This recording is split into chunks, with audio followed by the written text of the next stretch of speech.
大家好，欢迎收看今天的商城系统教学推荐分层设置篇，好绕口。反正主要就是要来讲讲关于每一个会员，他加入到每一个系统以后，他分享产品或者是分享注册会员都可以获利的一种设置吧。每一个大型系统大部分都会有这样的一个功能哈。那相对的，我们也可以为它去定制一些量身定制一些推荐的方案或者是准则，这样的话，我们可以快速的去引流一些粉丝或会员进来，或者消费者。分享方式有很多哈，老师今天要讲的是关于整个会员推荐的部分。会员推荐部分指的是单纯以会员为中心点为基数的这样的一种计算方式哈。那么后面老师还会再提到关于怎么做一个微店等等之类的，那个后面再来讲，后面有专门讲这个板块的。好，回到课堂。首先来看一下这个推荐分层的设置部分哈，请按照我们讲一下提示啊，请按照提示填写推荐设置信息，请谨慎添加推荐分层的百分比，这个关乎到你的销售利润，所以你这个填这个要特别小心哦。比如说 e-commerce 这一套系统里面，它分为这个注册分层以及推荐订单分层。什么叫推荐注册？就是我推荐了你，那么 OK 你注册了，那么我就可以分层，这是根据人与人之间的分层方式来做的这个订单分层。那么另外一种是直接推荐订单分层，直接推荐订单分层的方式就是我分享了某一个商品的订单链接，那么你去消费以后 OK 我获得相应的利润，这样明白吗？一个是这个人有关系的，一个是跟 order 有关系，跟商品有关系。好，所以两个主体基数是不一样的，这个要特别注意。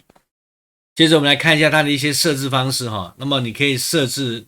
有效性啊，因为有一些推荐活动并不是说它每天都有或时时刻刻都有，有一些平台可能会在优惠期或者是在某一些特殊的活动当中才会去设置这个。并不是常年打开的，不是这样的，因为你不是做 money game， 不是做传销，所以没有必要去常年打开。OK， 第二个，我们先来看一下这个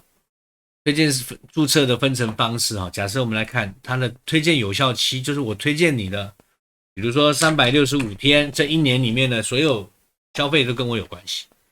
那么积分分成的总额百分比，假设我们按照订单积分的这个百分比来作为分层用的积分，也就是说100元的消费额假设你配送了100分的消费分呢，它就可以分到 5%。 那现金分成也是一样比如说我这个订单是100块钱 OK， 那么我就可能会拿1块钱或5块钱，按照你的比例自己设置然后可以根据这个来分享。还有这个注册积分的分层数